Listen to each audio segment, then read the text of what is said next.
AI is not going to replace a job, but somebody using AI well. Artificial intelligence is going to change the world in real time. Artificial intelligence is going to be unlike anything human beings have ever seen. Anybody that is not studying AI, looking at artificial intelligence, they're going to be left behind in the next 2-3 years. It's just a matter of time. Like, intelligence has become so cheap. Our economic model today is based on knowledge scarcity. It literally would break the current economic model. Now, intelligence is going to be cheap. It's going to feel like, what's up? That's why I would dare say that in this next couple of years, you need to get really rich.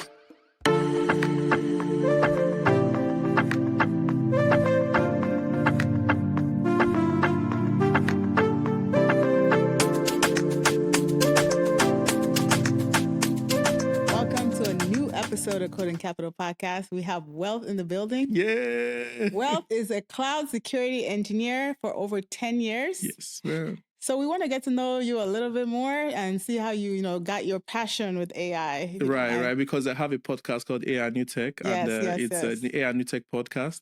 I've been doing that for over 2 years. I got passionate about AI over 10 years ago at this point. The reason for the passion, I know that's a question that asks itself, right? Of course.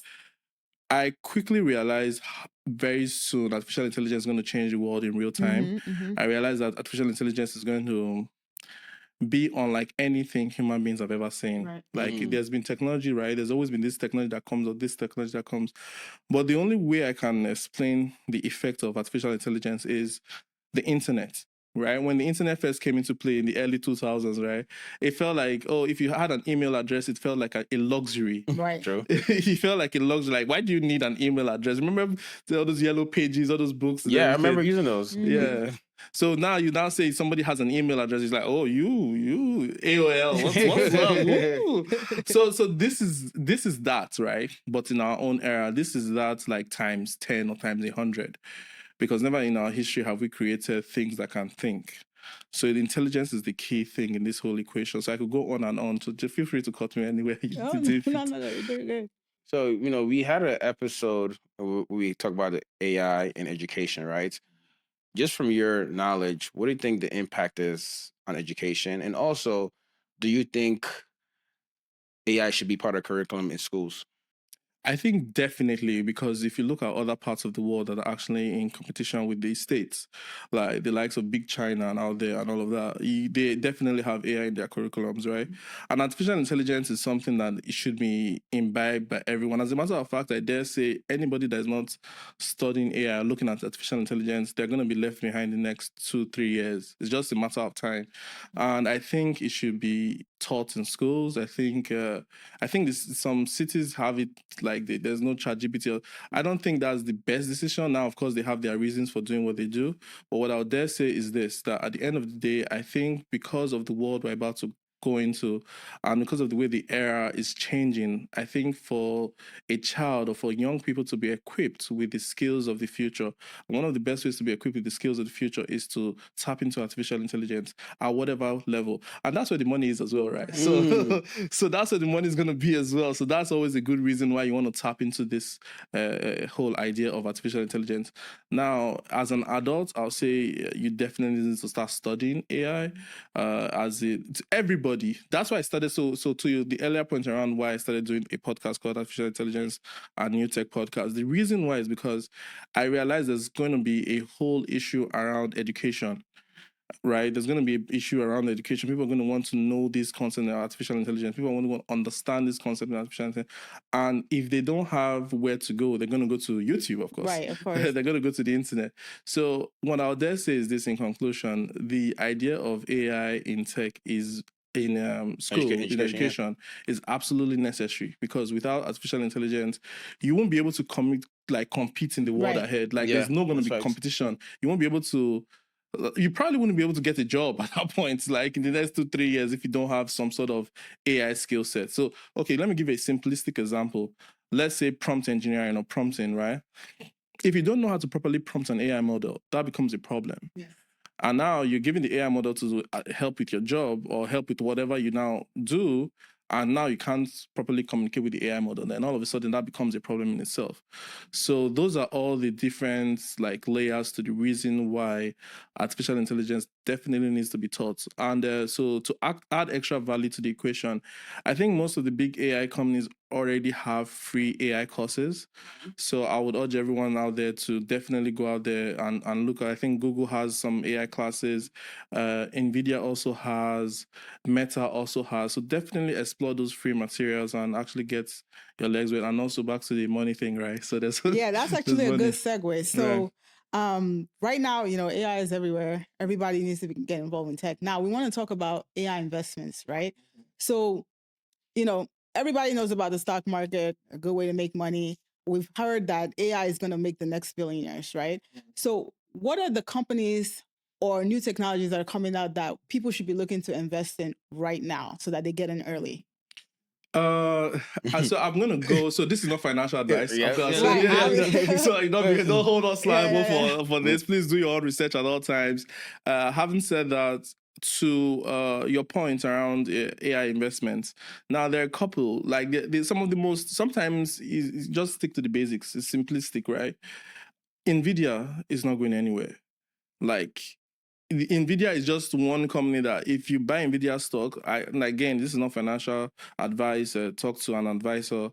But the one thing I would dare say is Nvidia is a company that they have plans up to 2028 to 2030. These people are really in the grasp of artificial intelligence. So I think that right there. So now I think it's at 100 and something. Still, it's going to go, most likely it's definitely going to go higher than that. Now there are other things. So, okay. So to your point around artificial intelligence and investments, we could break that into different layers. What are the different things that an AI model would need?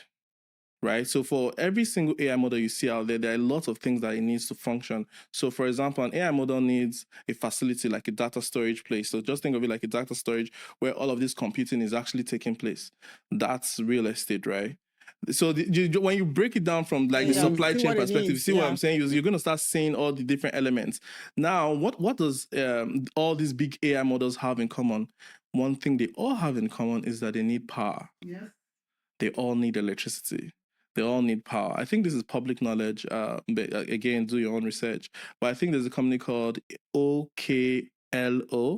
So Sam Altman, the guy from OpenAI, CEO of OpenAI, he's invested in it. It's a nuclear company. So now nuclear power is going to become a very, very big deal in the future. Right now, that stock is not really out there right there.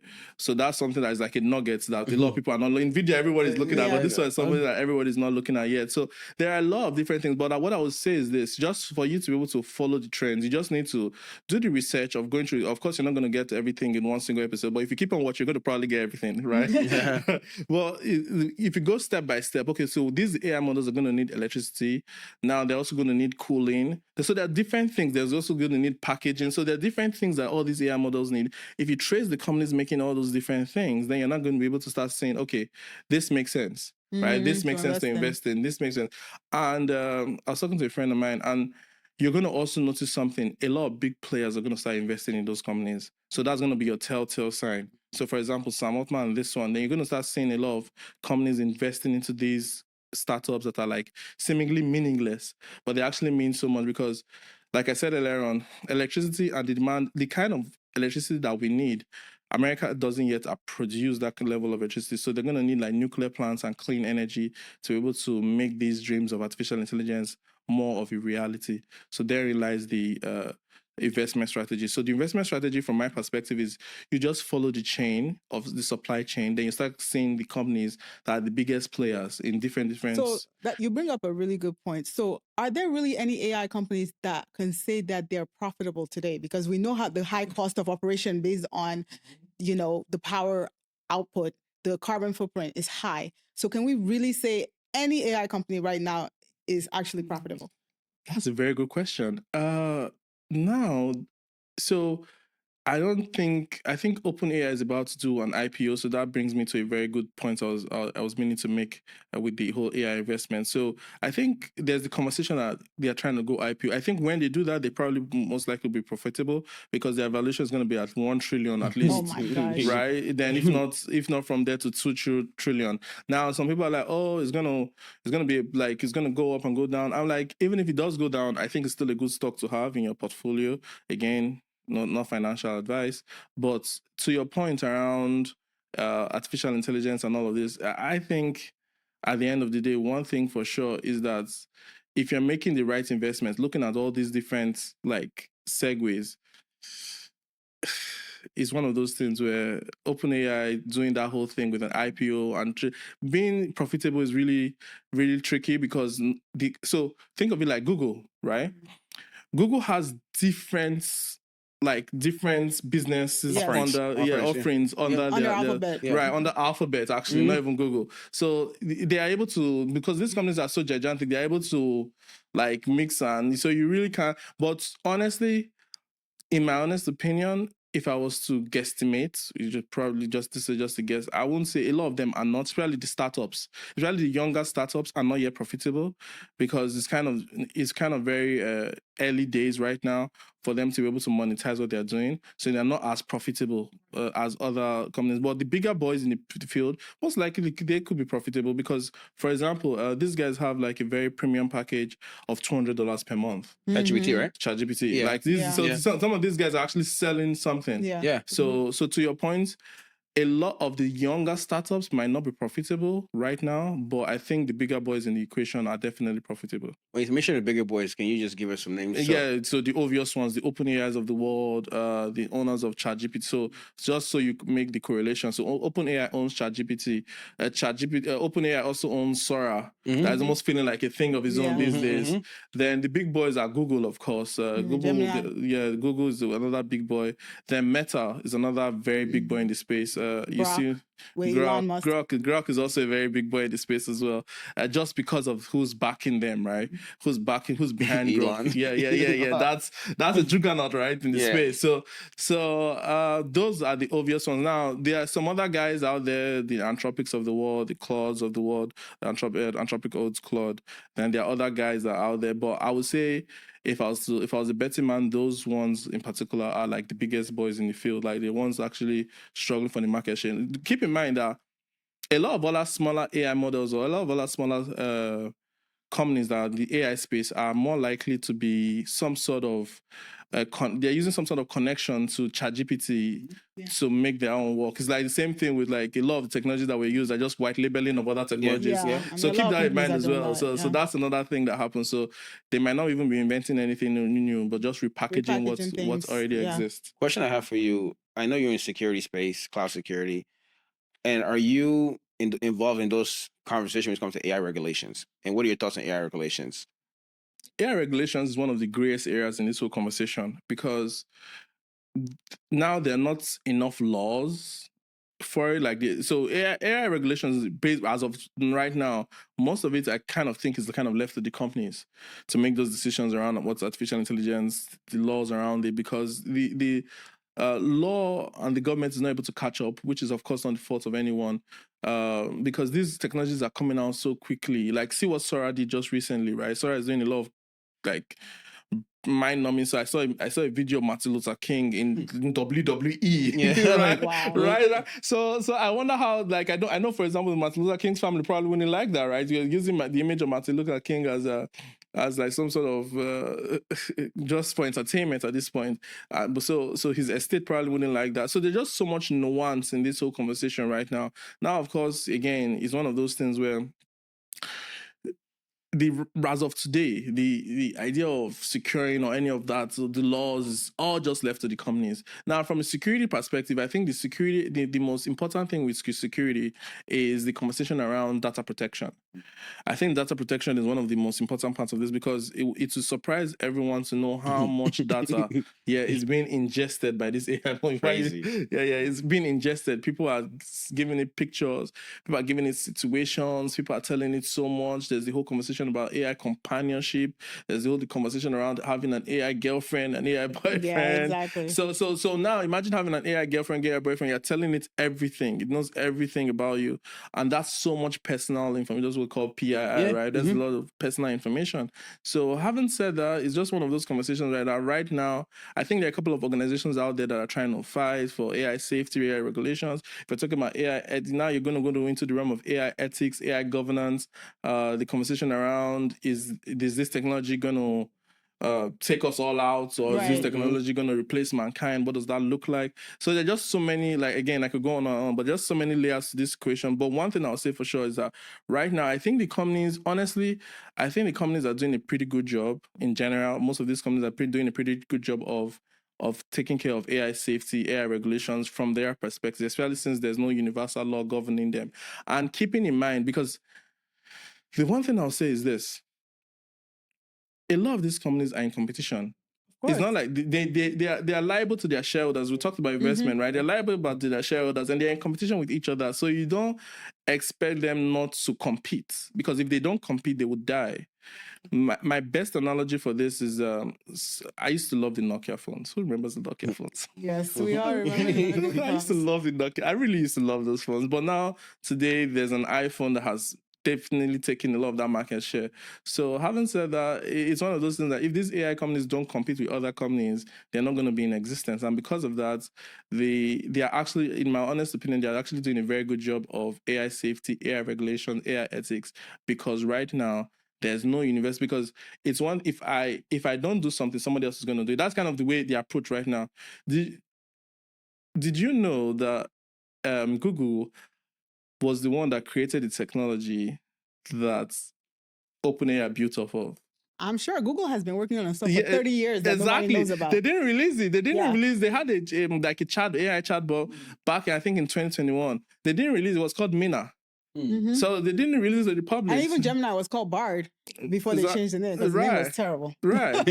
but it was there. It was there. So my point earlier on, like, a lot of these companies, because of the environment they're in, they're competing. And because they're competing, there's so much happening. I would dare say that they're actually doing a good job of all of this ethics, security, and all of that good stuff. So there's this concept about intelligence and knowledge scarcity, right? So we know that with ChatGPT, AI, knowledge is like, intelligence is like at the tip of your fingertips. Anybody can go in and just ask an AI, how do I do this? From every single field, from a lawyer, even doctors, especially software engineers, like, intelligence has become so cheap. What do you think the impact of having cheap intelligence is right now? I think you just like, you've gotten to the crux of the matter. You've gotten to the real root cause analysis, like the root of the issue. The real root of the issue right now is that intelligence is what has made us the premium species on the planet, right? We are the most sophisticated species on the planet. That's why we in our own way terraformed Earth. We took Earth and created cities out of it. We done a lot of stuff like cities are not natural. Like, it's not natural to live in a city, right? It's we created things that benefit us. Like, it's kind of interesting to me sometimes when I realize there are kids growing up without realizing that there are farms out there. They think food comes from grocery stores. Exactly. right. That's a good point. So because of all of those different things, now tying it back full circle, intelligence is how we got here. That's why this technology is so beautiful, interesting, scary, and everything in between, because this technology, we got here because of intelligence. Now we've created something that is intelligent and that could possibly be more intelligent than us. Our economic model today is based on knowledge scarcity.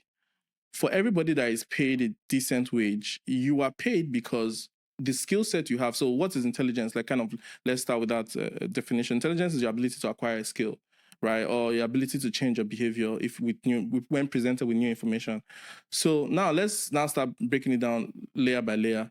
Now that your current economic model is based on intelligence, right? It's based on intelligence and your ability to acquire skill, and it's based on knowledge scarcity. So, for example, there are only so much lawyers in the world.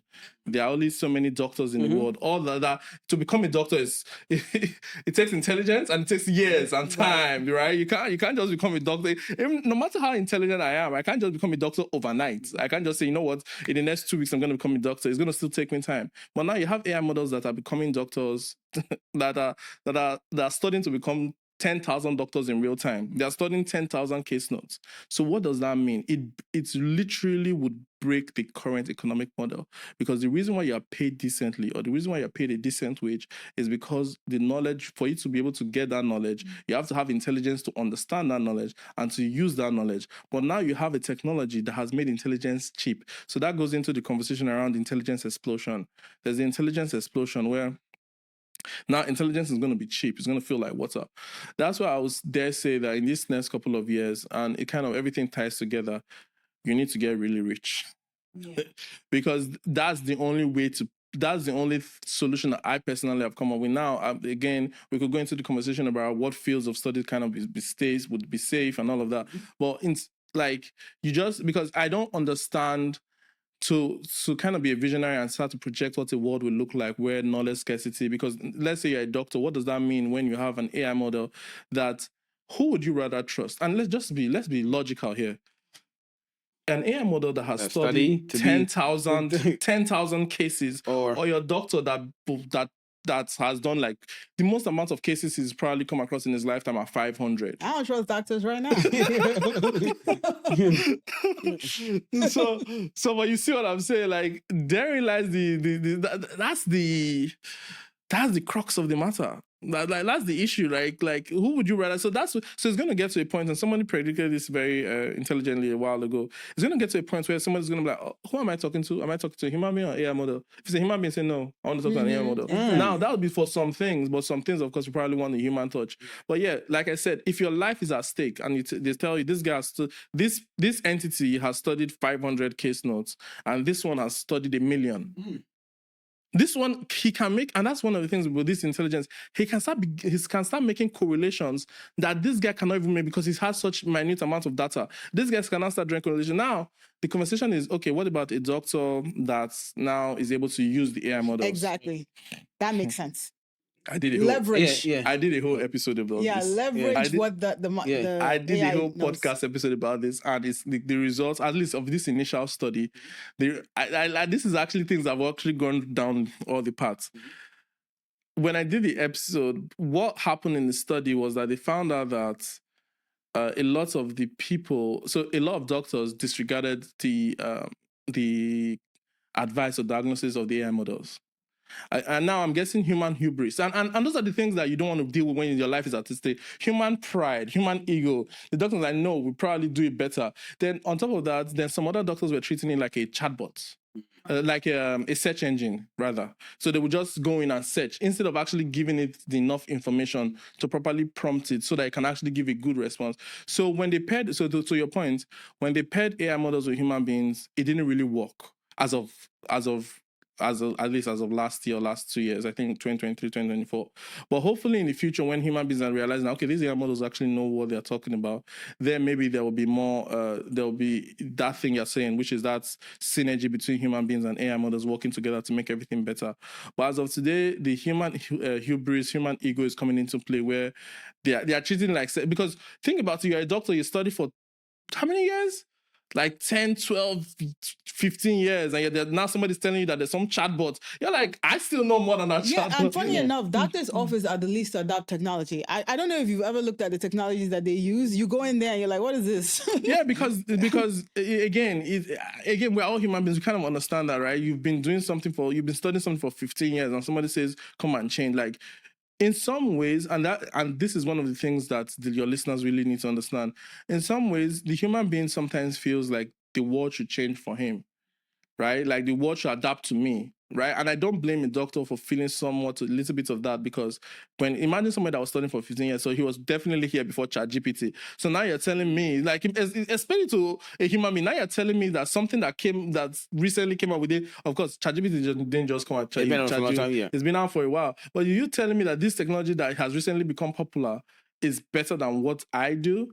So it's going to take a lot of adjustments from human beings to be able to make that adjustment to start using these models in a way that can actually help them. Now, on the other side of the equation, where there are people that are skilled but understand how to use these AI models, yes. So the conversation really is true to a very large extent when they say, one of the popular sayings in the AI sphere is, AI is not going to replace a job, but somebody using AI will. Yeah, that's one of those cool things to say.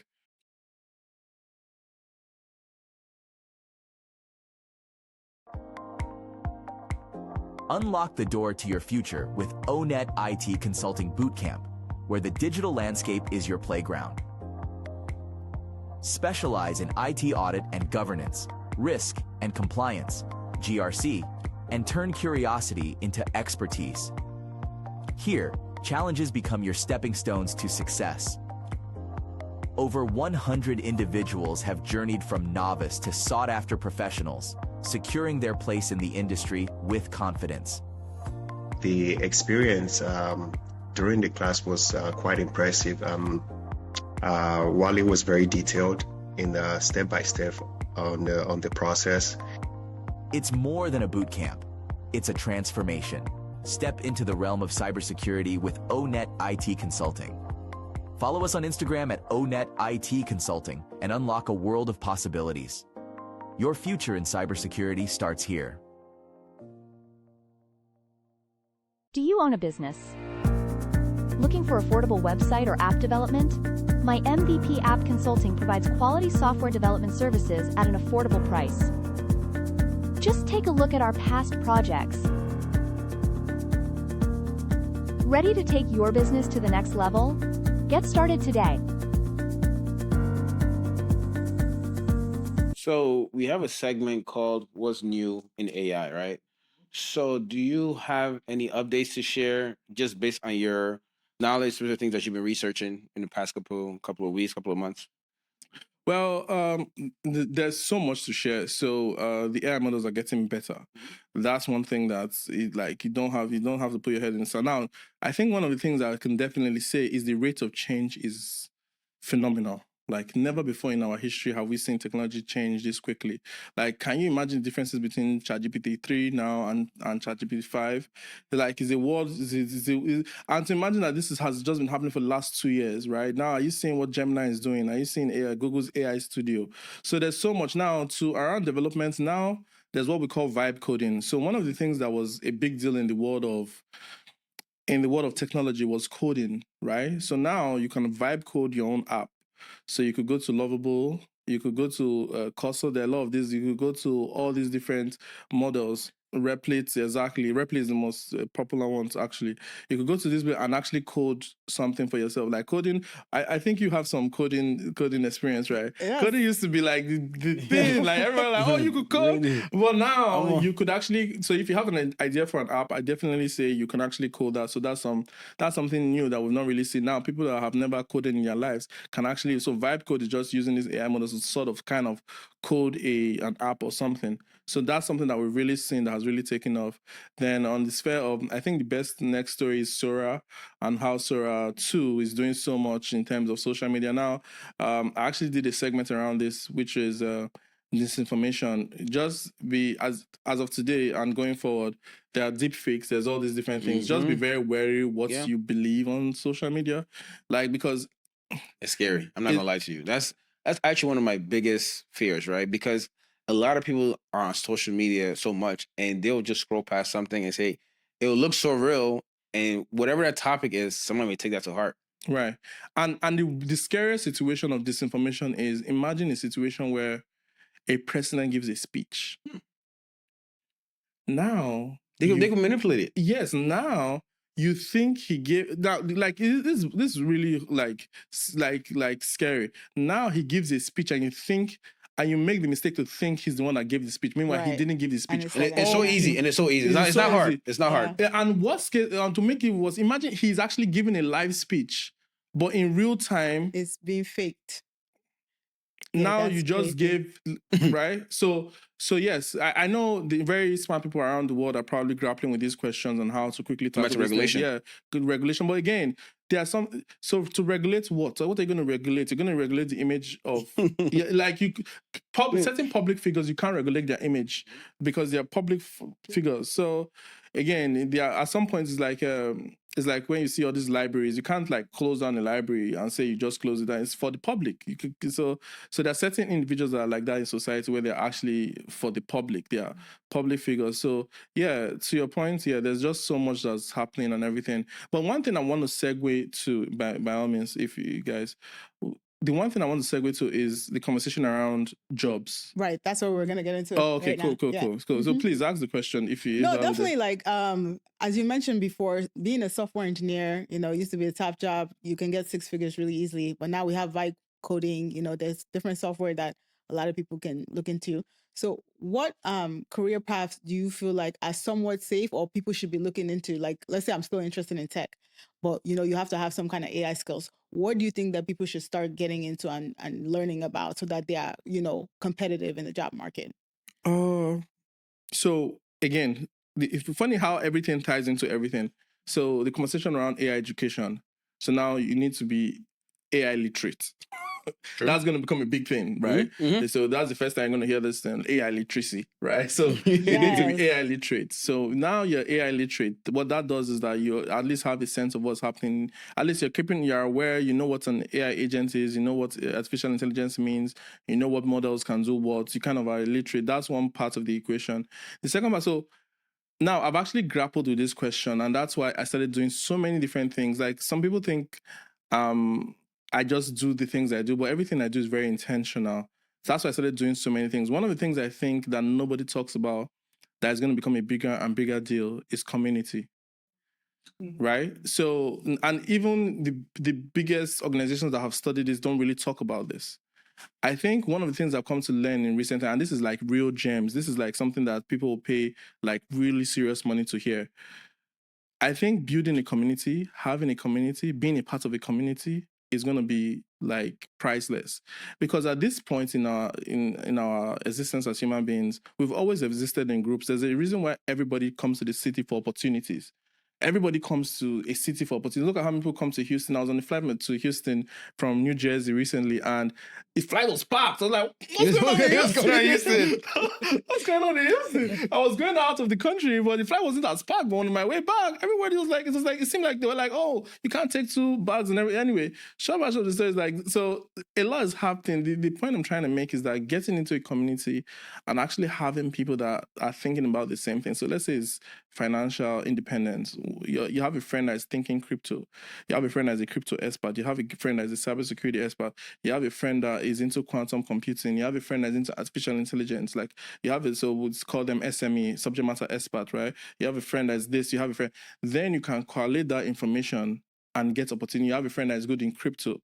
Now, so this is one of those nuggets that I'm not seeing shared anywhere. So this is like a first. So good for you guys and everything. This is like a first, but communities and again, this is not the time not to be sociable.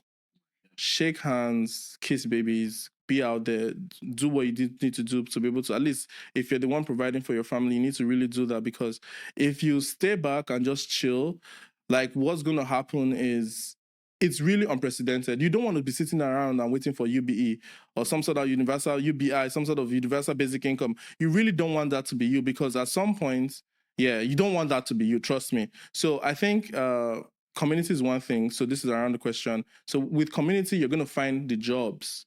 Community is going to teach you, the people in your community are going to say, oh, this is what is the thing I think is going to be a job. So that's one way to save yourself, and everybody can. That's a very minimum barrier of entry. That's why I host networking events right here in the Houston area.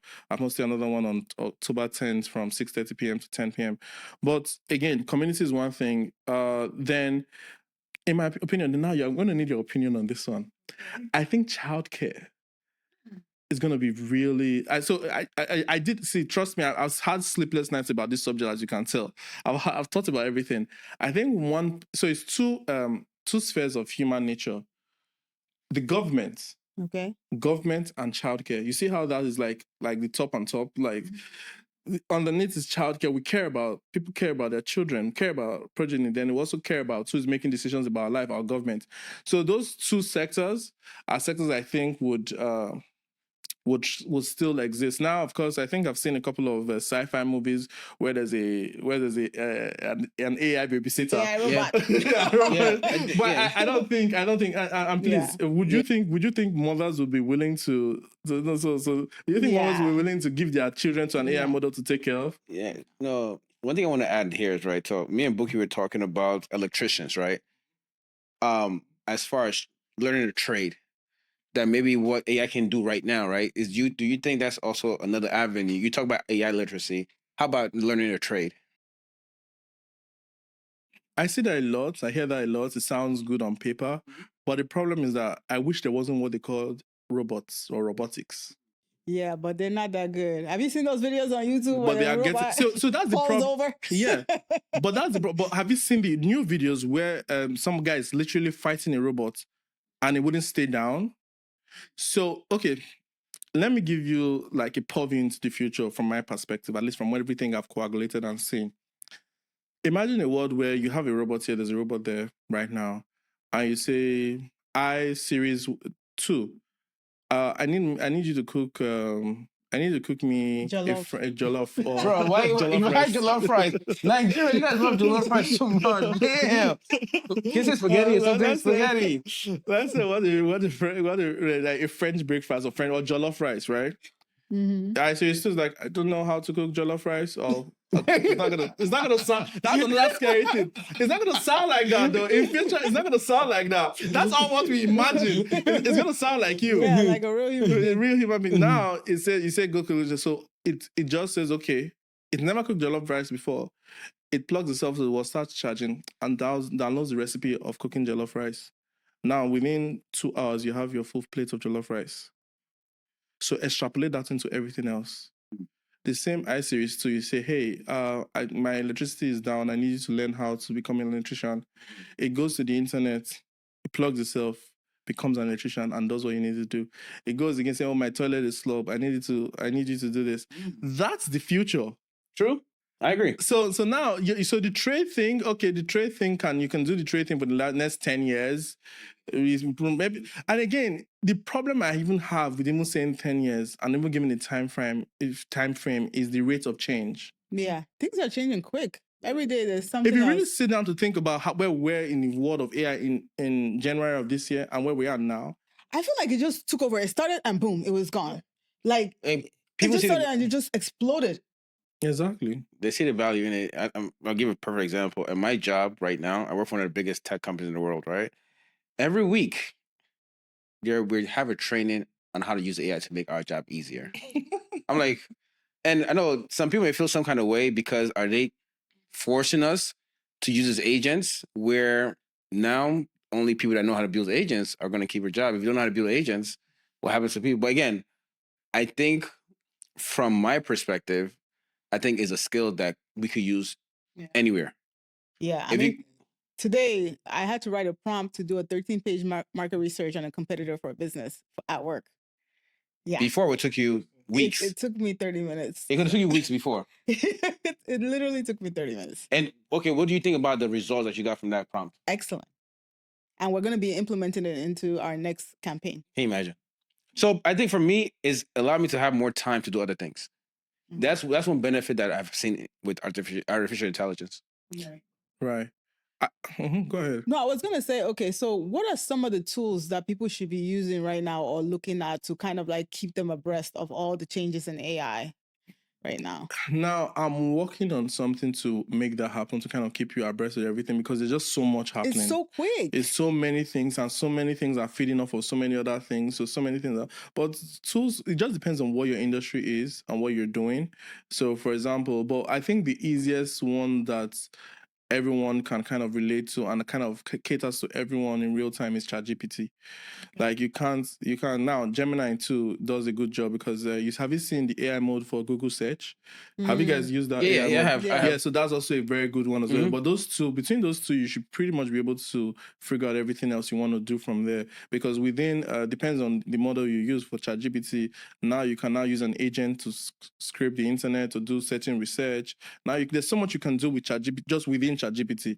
So now if I was trying to be a little bit more sophisticated, I'll start telling you about Hydra, I'll start telling you about Midjourney, I'll start telling you about this. But I think it's so that you just don't have to go everywhere. It depends on your industry. Yeah, it depends on your industry, but if you're just starting off, I think between ChatGPT and Gemini, you're good. So which one do you prefer between ChatGPT and Gemini? You're gonna get me in trouble. No, seriously, I want to know your opinion because I'm about to tell you my opinion. It depends on the use case. It depends on what you're doing. ChatGPT is good for certain things, and Gemini is good for certain things. But one thing I'll dare say is this: So I think you cannot. Some people don't understand the power of Google. ChatGPT is cool, but Google is powerful, right? Google is like because think about how much free stuff Google has given the world. Just think of your Google Maps, It's amazing. I use it. I prefer it over Apple Maps. right? Okay, so I have a buttress to that. Okay. Okay. So when it comes to, I use it a lot for coding, right? Use what? You use a lot. Both ChatGPT and Gemini coding, are allowed okay. for coding. Okay. So let's say I ask ChatGPT a question. ChatGPT is more likely to answer any question I give. But if I use Gemini will tell me I can't answer that, especially when it has to do with Google technologies or Google stuff. It'll be like, I can't answer that. And I've asked the same exact prompt in ChatGPT and Gemini and seen the response. Like ChatGPT will tell me everything. Tell me how to set up stuff. Because I remember I was doing something on Firebase. That's a Google product. I asked ChatGPT, how do you do this? But it's a way to bypass some money-making stuff in Gemini. ChatGPT gave me the whole answer. This is how you do it. The Gemini said, no, I'm not allowed to tell you that information. So then, see, now There's restrictions that Google puts in to Gemini. Yeah, now we come full circle. Now we come like the beauty of this conversation is that we're going in like you start they're like constant threads. Guess what? You have to realize that's good. That's AI safety. That's AI ethics. You don't like it. It's also a money-making thing. But but you don't like it. But so it serves a purpose. There's a reason it's there. Now, from your perspective, it's a win that ChatGPT is able to give you the information and Gemini is not giving the information. But from an ethics perspective, it's actually, you see, the reverse is the case. It's like ChatGPT is giving you too much information and Gemini is not giving you information. Now, I know you say it's a money-making thing and everything, but I'm just using that as an example to buttress the point that if you were talking to the CEO of Google right now, he will explain to you that this is the reason why, and it's ethics, safety, and security that's making them do what they are doing, to put those guardrails in place. They are guardrails, while this other guy is not putting those guardrails. Now, in this situation, it's an advantage.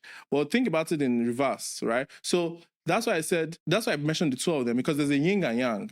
So where you think now, maybe Gemini can tell you something that this guy can't tell you. So that's why it's good to combine both. So I like what you're doing, very intelligent, which is you're combining both tools. I'm always using both to go back and forth. But now here's another thing that I noticed, because I use it a lot. Mm-hmm. There's a personality difference between ChatGPT and Gemini. Oh, I'm interested. So ChatGPT is very friendly. The Gemini is not friendly. Sometimes I want to screenshot what it says. I thought that would be Grok, though. No, I thought that would be Gemini Grok. is not, it has an attitude. Oh, really? Because I'll ask ChatGPT a question. It's like, thank you, I'm so happy to help you. I'm so happy to help and then you. Gemini will be like, is this what you mean? Okay, I'm not going to answer that right now, but here's another thing. I'm like, bro, why you have that attitude? Funny. Gemini has an attitude. I'd be mad. Right, really? It's rude. Yeah. That's funny. But it's funny, but again, is so then, you know, one of the things that you also have to keep in mind in this whole story is that one update to Gemini and all these changes. Google, let me tell you something. You need to work on Gemini, because I'm not about to take no attitude from no Gemini. No more. Now, imagine when that robot is physical. Now you want to put that. No, it's aggressive. Aggressive. What? So yeah, but the point is, like, again, so and this is the human element as well, right? So one of the things I'll tell you to keep in mind is that it's just a model. So there's this paper that's out there, Delusion of Thinking. And it basically says that most of these models don't really deeply understand what they are saying or doing. Mm-hmm. They are just doing probabilities to guessing the next word in the sentence. So that's how they are even able to respond to your question. So there's really, really intense mathematical equations that go behind the saying for them to do what they do. So it's really now, of course, it's getting to the point where you probably will feel like it's real, but it's really not a real human being talking to. So don't feel bad when it gives you attitude. No, the personality is wild. Yeah. Sometimes I'd be wanting to screenshot. I'm not going to do that right now. Funny. What?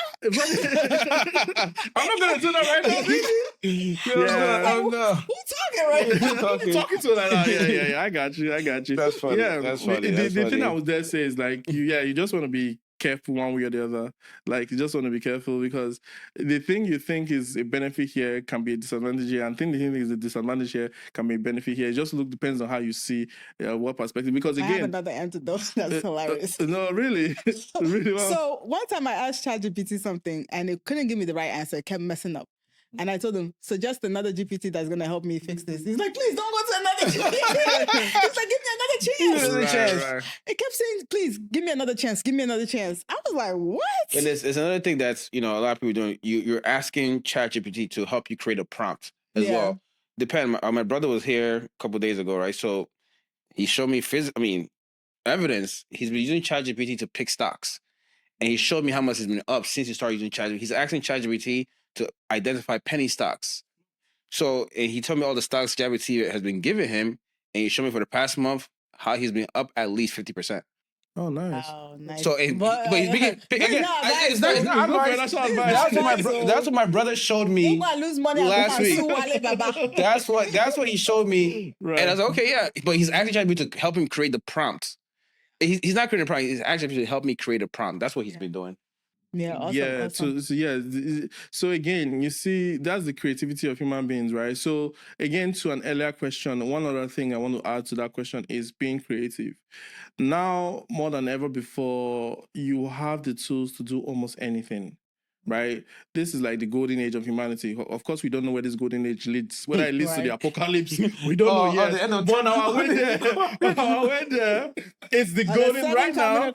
Right now, the things like even when I was talking to my mom, like the things that exist in our generation did not exist a generation ago. The things that exist in our lives right now, like when you ask somebody that is just, ask your parents, like how the world was just like 10, 20, 30, 40 years ago, is a different world.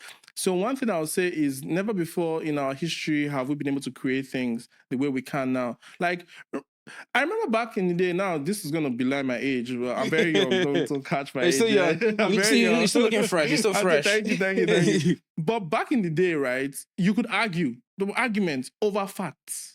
Now you can't argue over facts. Just say, Google I'm it. gonna look right now at ChatGPT. Right? I'm just gonna Google it. Yeah. Remember back in the day, they could argue. I remember watching my parents. They were arguing over like facts. Their friends were arguing over facts. Like I think the fact was whether a BMW was faster than a Mercedes Benz or something like that. Like it was a real intense conversation. They were like having like 3-4 hours. Like two men sitting down talking about it.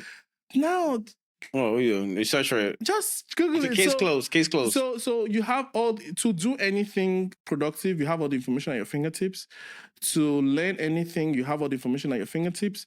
Now, the one caveat that comes with all of that is that never before have we been distracted. Right. The level of distraction is crazy, right? That's why what you guys are doing, providing actual value, is very beautiful because people actually learn stuff from coming here to actually listen and watch. But that's the issue. The distraction is the problem. But to tie into the code job conversation, be creative. Human beings are going to always need human beings on some level. As something, just be creative. I think there's something in Europe right now where they're coming up with, I think, coffee shops that are like device free, so you don't go in there with any device. That's creative. So human beings are going to find a way. There's always going to be so value exchange is always going to be a beautiful thing between human beings, and human beings are going to find a way to exchange value in very unique and intelligent ways. So it's up to everybody to be creative about what you come. Like what you just said about your brother. That's a very creative use of ChatGPT, right? That's a very creative use of ChatGPT, and keeping in mind that this is just 5 right now. Imagine when 6, 7 comes out, that can probably now even create the penny stock that was going to go. Like so it's going to be crazy. What people can do with this too. So I would dare say that be creative, be adventurous, learn, do more, experiment with things, and most importantly, watch podcasts like mine. Code and Capital, baby. Yeah, to make sure that you are aware of what's happening in real time. Awesome. So rounding out, we just want to know where people can find you if they need more information, they want to follow you. Right. So you can check out my podcast called AI and New Tech Podcast. Is one word on YouTube, and also is Wealth Alabi on Instagram and social media in general. Awesome. Thank you for joining us. Big Wealth. Thank you so much. Thank you so much, bro. Thank you for having me. Yeah, so everybody, we're done with this episode. Like, share, and subscribe, and we'll see you later. Thank you. That was amazing.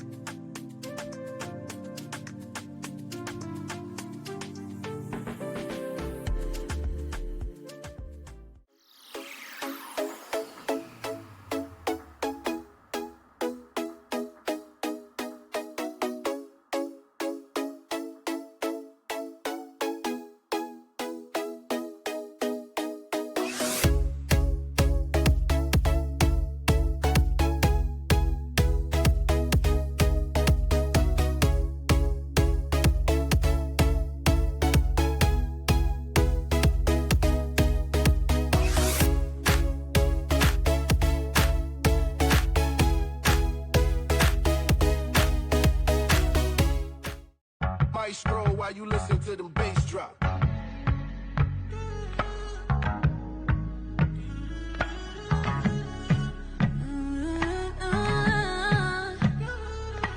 Taking a few shots, making me feel hot, oh yeah. Step up, show me what you want, you know. Something about you